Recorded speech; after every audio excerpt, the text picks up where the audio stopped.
Welcome to episode 5 of the LetterStack Podcast. Today's guest is a special one. I've been on his newsletter since the earliest days of him writing that newsletter as a passion project. So this is a special one for us. I would like you all to welcome Chris Cerra, as he wants the last name to be pronounced correctly. And he's the founder of RemoteBase and Digital Nomad Trip Reports. It's a newsletter covering the best locales at the most affordable prices worldwide. I came in touch with Chris Cerra and his newsletter during the pandemic, but I think post the pandemic it has gone off and has had thousands of subscribers. So we're going to understand how Chris manages to run a newsletter. He runs a digital nomad trip reports, and he's also spinning up multiple ventures as we speak. So we are here to have him spill his guts about it. So Chris, welcome to the show. Thank you so much, Renga. That's a fantastic introduction, and I'm really happy to be here talking about my favorite subject, which is email newsletters.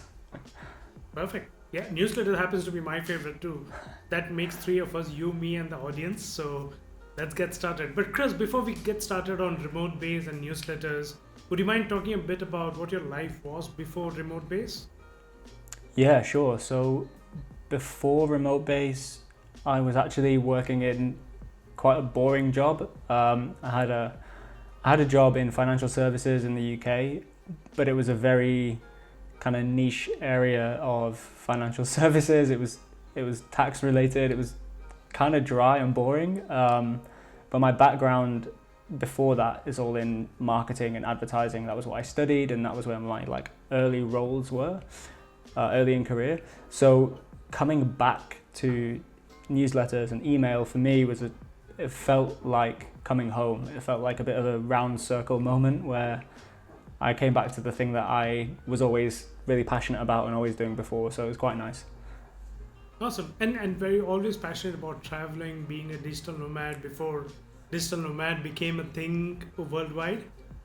I don't know if I was the first person or the first wave, but it was definitely an interest for me. I was always really interested in traveling, and that was kind of how things led into RemoteBase. So I was working at a financial services company, which traditionally as an industry, is very buttoned up, we would say, in the UK, very traditional, very kind of classic, established protocols for how one might work. But the company that I worked for, I've been in consulting, so you are preaching to the choir. So yes. But it was an interesting role because this company was actually not like that at all. They were really progressive and really forward thinking. So even back in 2016, I was gifted this opportunity to work remotely, and that for me became probably the first step to RemoteBase. I always loved to travel, so I got this job, and I actually moved. I was in London previously, and I'd moved back to London to go and integrate into this new team. And on my first day, I joined a call with somebody who was in my team, and they were. It was a guy called Jeff. He's a Canadian guy who was working from Croatia, and I was like, I just moved back to London for this. Okay, cool. And eventually that turned into me working, remotely at first just from home in London, and then progressively moving further and further away and working away more and more. And that was ultimately what led to RemoteBase, where we find and curate the best accommodation deals for the digital nomad or the traveling remote worker. So it was a very it wasn't a straight line. It was a very wavy path from day job in London to managing a newsletter business. Right. And I understand, Chris, we found each other, and you probably got me on as one of the early subscribers in a Slack community called We Work Remotely. Yes. But was it hard for you to get your first target audience to understand if this idea has legs, if this newsletter is going to take off?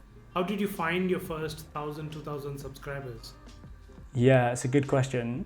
At the time, I didn't really think about it as being so important because I had a day job, and this was just like a side project. It was something for me to do for fun. I guess I was missing a little bit getting my hands dirty in a marketing world while I was in this financial services role. So this became a really fun project. I launched it in the We Work Remotely Slack group.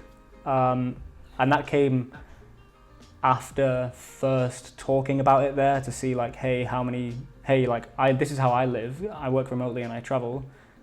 Everybody in that community works remotely or was looking for a remote job. And that was a bit of a sense check for me. It's like, hey, guys, put your hand up if you are interested in this thing. Is this something that you would subscribe to? And a bunch of people put their hands up. Yeah, me. And eventually that's why I launched it there. And at that time, 2016, it was around 2019 by the time I launched RemoteBase. So at that time it was pre-pandemic. Remote work was bubbling away and growing, but it didn't have this kind of post-pandemic explosion that we see now. So there was only really a handful of small Slack groups or online forums where people were talking about this stuff and like building community. And I just shared it in those places. And I think the first day there was 112 subscribers. And I was like, I guess I have to now send an email. I guess this is a real thing then. So that's how it started and it built from there. So one day was 112 and it went very, very slowly to 1,000. I think it took me multiple years to get to 1,000 because it was just, I didn't have a big Instagram following. I wasn't building the brand anywhere. There wasn't even a blog, so there was no SEO. It was just a landing page with a box, and the only way that you could find it is if you got a direct link in one of these Slack groups, or True.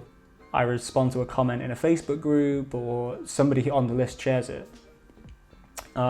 It got picked up by a few bloggers, so there was a little bit of SEO, like borrowed SEO from these people, but it was really low touch from me, which on reflection is a bit of a mistake. I should have put more effort into that had I known what I know now, but that was really how it started. And it was probably around the time of about 1,000 subscribers where I started to give it more attention and more consideration for, okay, maybe I could not do my day job. Maybe this is my new day job.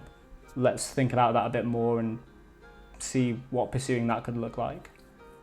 Awesome. And you talk about, eventually coming to a point where you decided probably, worth it to quit your full-time day job and do this.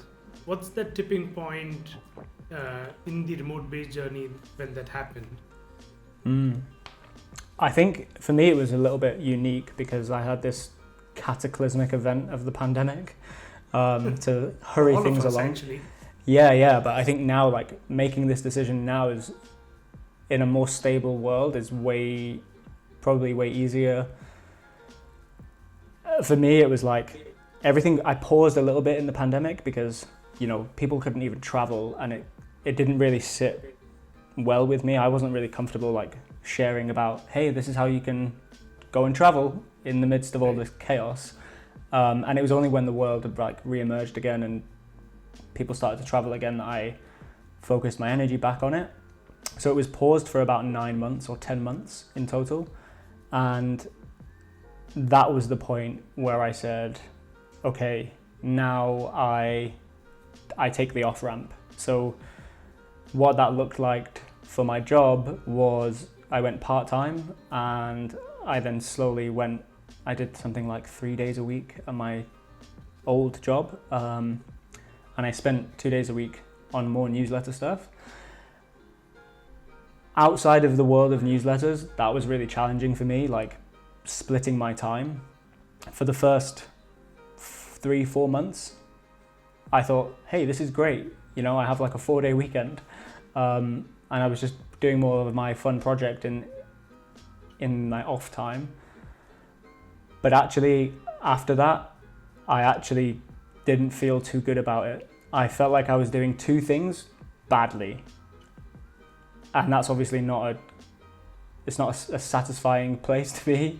So that was when I decided, okay, I have to make a choice. I either go back and do something full time, or I go all in with the newsletter stuff. And I'd already done the day job, so I decided not to do that anymore and go all in with newsletters. And I went kind of blind. You know, people say, like, you speak to anybody who launches a business or goes to pursue a side project, people tell you different approaches. One is like burn the boats, you know, like quit and just go sell your house, go all in. And the other option is stay very, very stable until you have revenue and things like this. Right. And I think I was kind of somewhere in the middle when I went part-time, and I had to choose. And ultimately it was more of a burn the boat situation for me, because at that time I didn't have stable sponsorship revenue. I hadn't even launched a paid version of the newsletter yet. So it was very risky on reflection. Sure. I mean, I think going back in hindsight, everybody's plan to, start a new business completely out of turn is going to sound risky and reckless, if you might call it. But I just want to know, at that point in time, by the way, when you started your newsletter, what platform were you on? Were you on kit.com? Maybe this is, I don't even know if it still exists, but the first kind of web page for it was on Weebly. Weebly, yeah. And that was hooked up to Mailchimp. And then slowly it went to the website, or like the page that I was using for landing pages. I went through multiple different platforms. It was on Card at one point, then I was using Tilda. I've used WordPress, which I think is to use WordPress to collect email addresses is so stupid.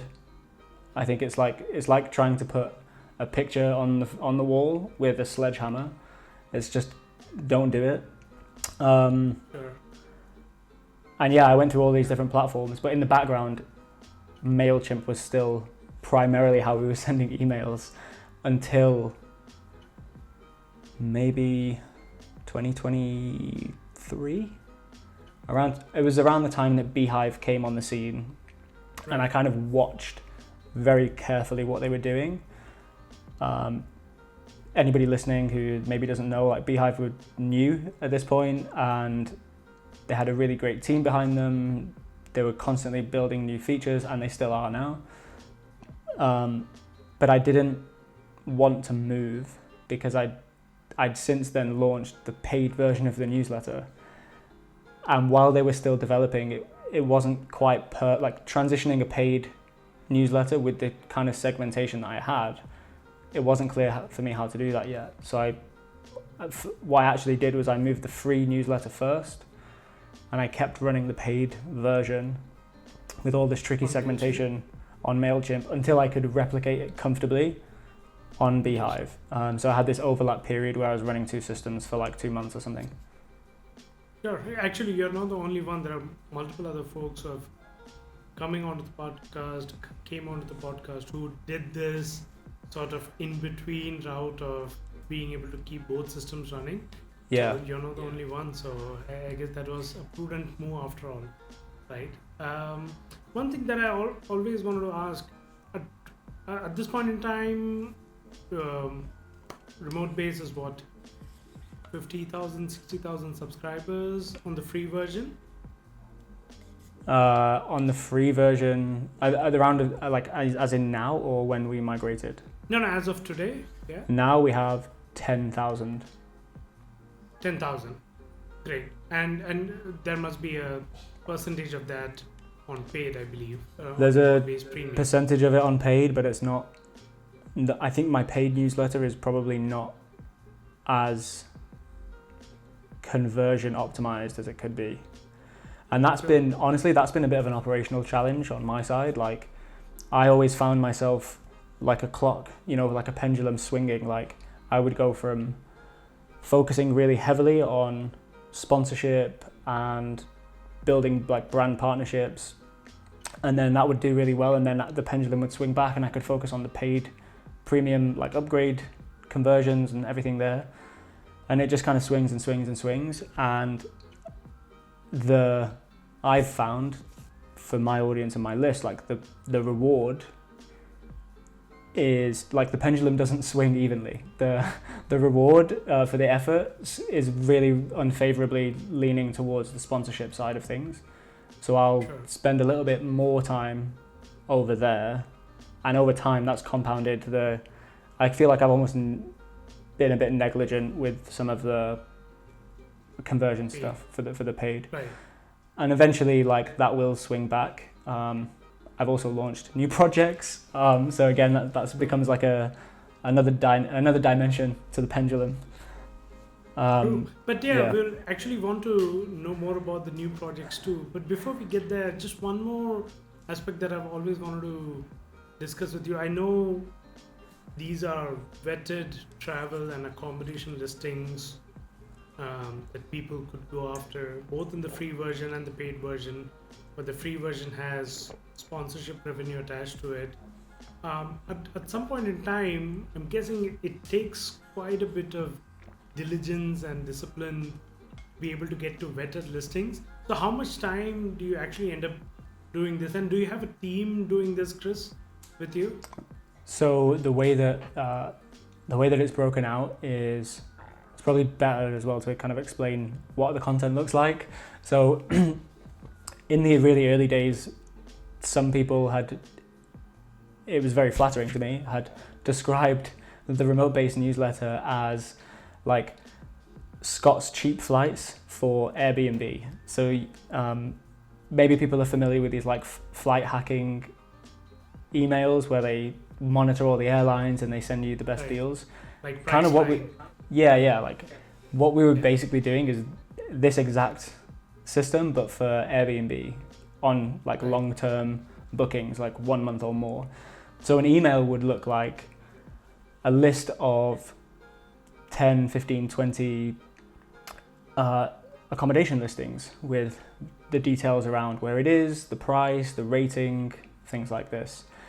And putting these emails together is, as you allude to, quite arduous. It's a little bit tedious to have to slowly move things over, especially without the ability, even in Beehiiv, like on the plan that we have, we can't create via API the email. So a lot of time goes on like building the email in the way that we need it to look and feel. So I have an assistant that helps me with all of that stuff. There's one assistant, she helps me on this publication, on another publication, and some like general operational stuff. I then have somebody who helps me part-time on like business ops, things like invoicing and chasing things and some calendar stuff. Not anything, it's not like we have a huge team, you know? Email is super lean. Right. And that's it. In terms of how we actually source the deals, that is there's a lot of time and a little bit of magic. We automate what we can, but it can't all be automated, and there's always like a final check. And that final check, I think, it's taken me, I've probably put out like hundreds or maybe thousands of hours into these emails over 6 or 7 years. But I think that's paid off hugely when I think about the quality of the subscriber that we have even today. And like people like you, right, who joined right at the start and stayed on the list. Yeah. True. Yeah. I'm just like anybody else who doesn't like a good deal, right? So I definitely can't stay out of that loop. So for sure. One thing I have noticed this, and you could probably answer this because I've been dying to ask this question to you. Every newsletter creator is told that stick to a schedule, let people expect your newsletter every time on Saturday morning at 4 p.m. or 4 a.m. And people would like to stick to a schedule. It also keeps them sane, I would say, amongst everything going on in their lives. But your newsletters are bi-weekly, if I understand it correctly. But they sometimes arrive on Mondays, on Saturdays, on Wednesdays. So I look forward to it, but the suspense keeps killing me. So I want to know what's the science behind it, or is there no rhyme or reason behind it and you just want to make me mad? Yeah, so tell me, which one is that? I love the attention. First of all, thank you for paying such close attention. I think that's incredible. We do keep a schedule, but it's not. Maybe it's less obvious as daily or weekly. RemoteBase sends the free newsletter on the 2nd of the month and on the 18th of the month, which is like roughly 2 weeks in between. Right. So it's roughly every 2 weeks, but it's always on a slightly different day. And honestly, the stupid reason for this, it makes no sense. It's a very selfish reason, actually. I didn't ever want to have to send an email on New Year's Day. I always wanted to have that day completely to myself. And my birthday is on the 19th. So I also didn't ever want to send an email I didn't want to have to work on an email campaign on my birthday. So I was like, okay, roughly 2 weeks, it's the 18th. That's fine, we'll roll with that. And it just stuck. Over time, like, you're not the first person to have said, I keep you guessing. And I think actually now maybe it's nice because people don't always know to expect it on a certain day. So it feels like a surprise when they get this email and it's got thousands of dollars of savings on accommodation and they're like, oh, I must quickly go into it and see it. So there's a little bit of a mistake of anticipation that's created, but that's the real reason behind it. Awesome. Glad that you told me that. Finally the cat's out of the bag. So I know that, Chris, you're doing not just RemoteBase and the premium version of RemoteBase. You're doing digital nomad trip reports, and there are other businesses I'm sure you're spinning up on the side. We'll talk more on that. But digital nomad trip reports, right? I'm guessing this is something that came out of your unique perspective that you get being able to curate travel listings, being able to understand how people travel and book accommodations too. Did that come about with spending a lot of time with the audience at RemoteBase, or is that something that is completely siloed outside of RemoteBase? I think I was encouraged by the RemoteBase audience and seeing everything there, but there was maybe two or three different things that encouraged me to launch that. First of all, while I'm moving around, traveling 1-2 months at a time, staying in getting these amazing deals on apartments, I was also having, you meet other people that do the same thing and you have conversations with them, and one of the number one conversation is, where have you been and where are you going? And what tends to happen is all of these conversations they all happen in the same kind of format, roughly, and it's like a knowledge exchange. It's a one-to-one knowledge exchange, and I think they're amazing because you get so much more rich information out of that conversation than you do if you try to Google what to do in a place or where to stay.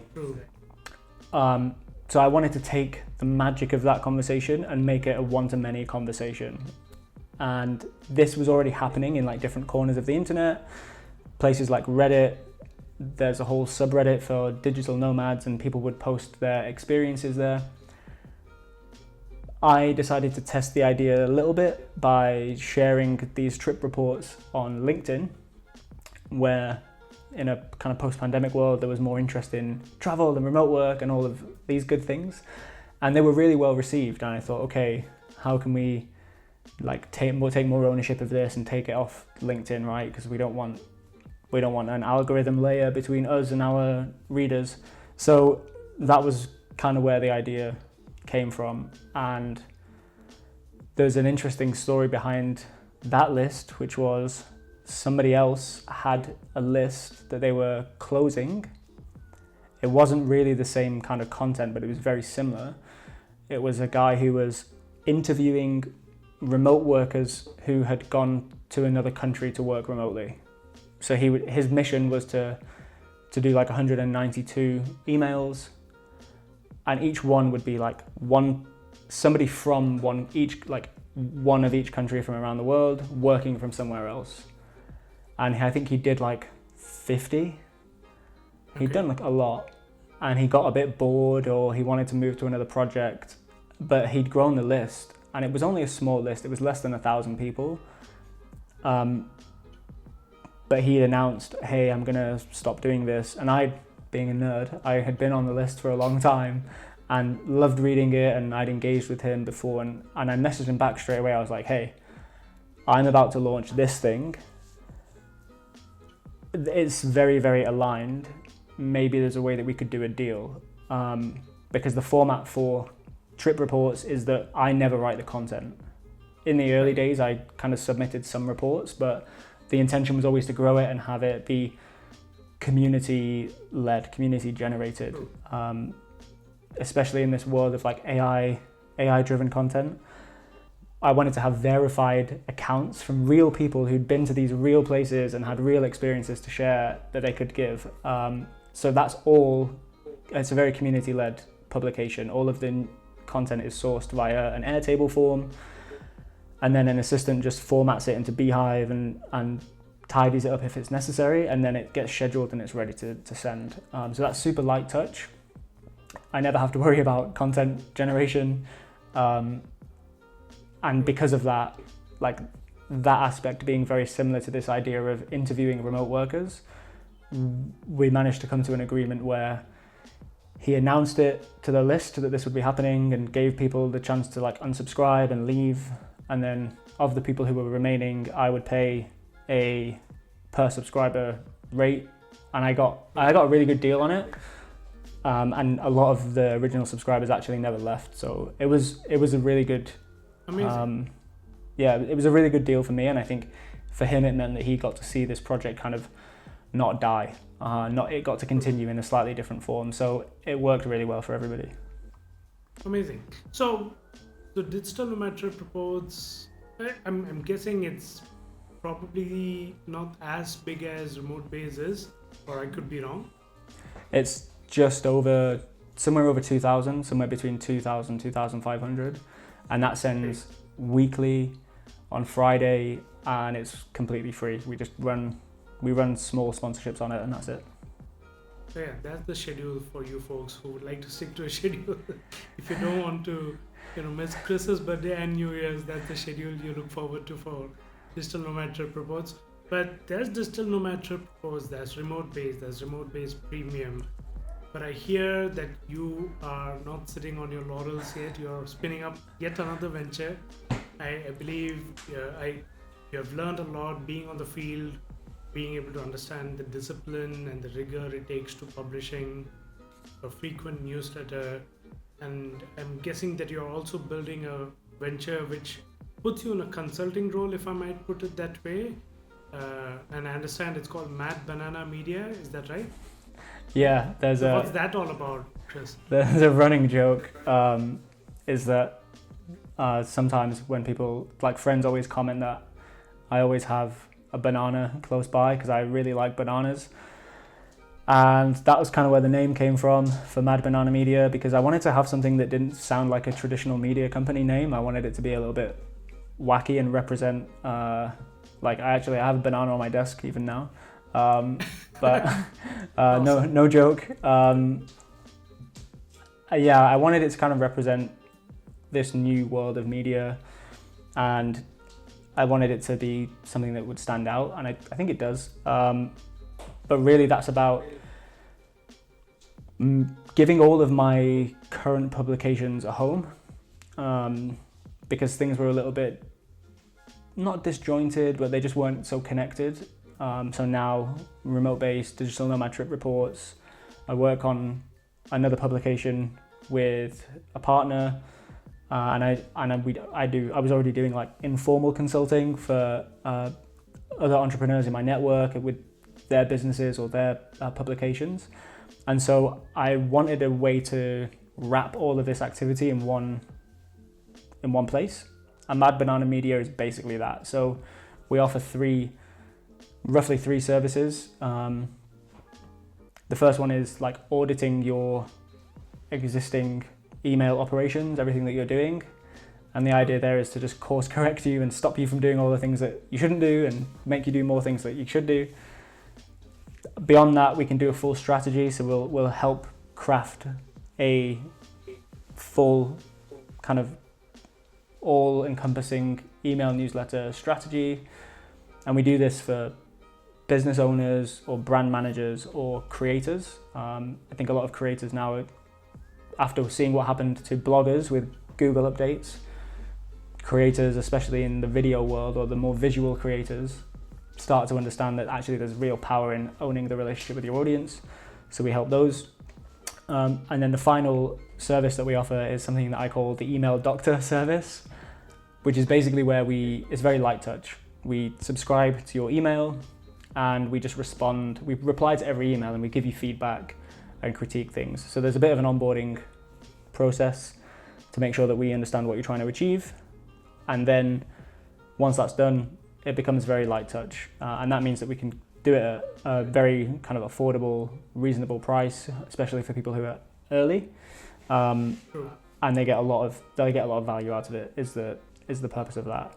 And I say roughly 3 services because there's the hidden service, which I don't like to talk about, which is when people come to me and they say, Chris, I've been writing my email newsletter.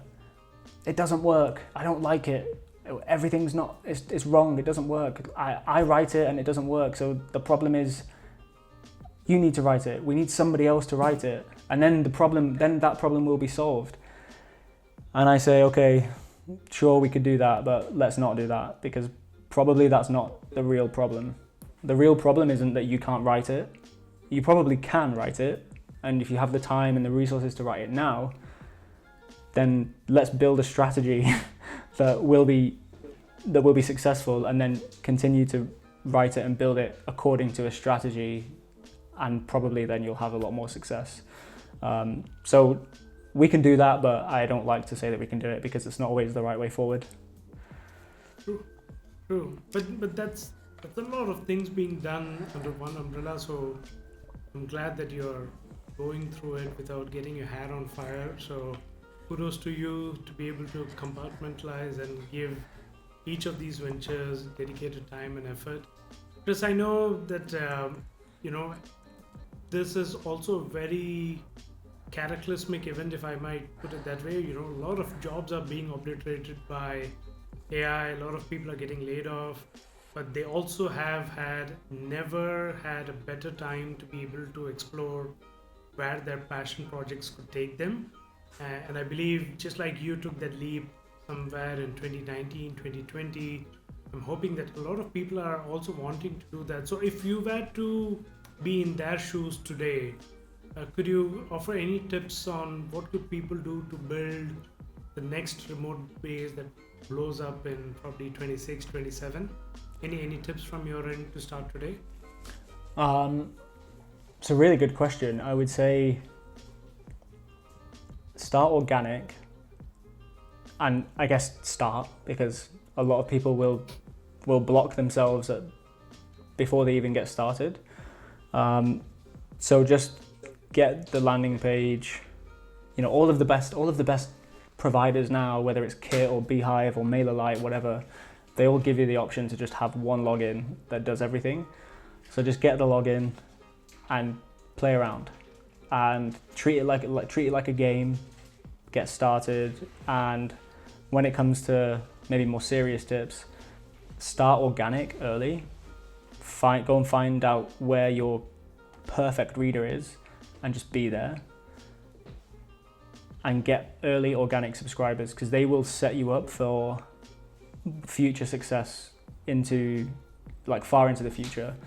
And engage with them very, very closely. Follow up with them personally. Try to create early relationships. I think that's the perfect way to start. After that, you can then worry about optimizing and how to think about click rates and all this other stuff. But I think if you're looking to get started, try not to go into that rabbit hole, because that can be really off-putting and overwhelming, and just start with the basic stuff. Yeah. What do you think? Get to 110 subscribers, and then you realize, oh my God, I've got to do this every week now just to keep those 112 people happy. Same here. LetterStack is not that big. We are close to 1,000 right now, but I'm writing as if I am having 1,000 people in a room, Yeah. I get to talk to them every day. Even getting to talk to them every day would be great. If some of them choose to leave the room, that's okay. But the fact that 900 odd still continue to stay in the room is good enough for me. That's enough validation for me to keep going. Yeah. And this is an exciting space. I believe even with you starting 5 years ago, I would wager that you still think that the space is still getting warmed up. There's more to come, especially with TikTok losing its audience. Sometimes it gains it, sometimes it loses it. Depends on what month of year is it, right? So the only way to be able to own an audience is either through community, which takes a lot of effort, and email, which does not. So all it takes is for you to show up every time, right? So if you're able to do that, I think that would be great. That's my 2 cents. But you have lived the dream and you're doing it multiple times over, Chris. So I'm glad that we had you on the show. So thank you so much for coming on the show. Thanks for taking out the time. And folks, if you love traveling or if you love bananas, go check out Chris's website. You should be able to check out both RemoteBase and Mad Banana Media. And if you have any questions, drop it to Chris himself. He responds to every DM. That's how he came onto this show. So I'm guessing he will respond to your DM too. So feel free to reach out to him. Thank you so much once again. And look forward to many such episodes from LetterStack. Thank you.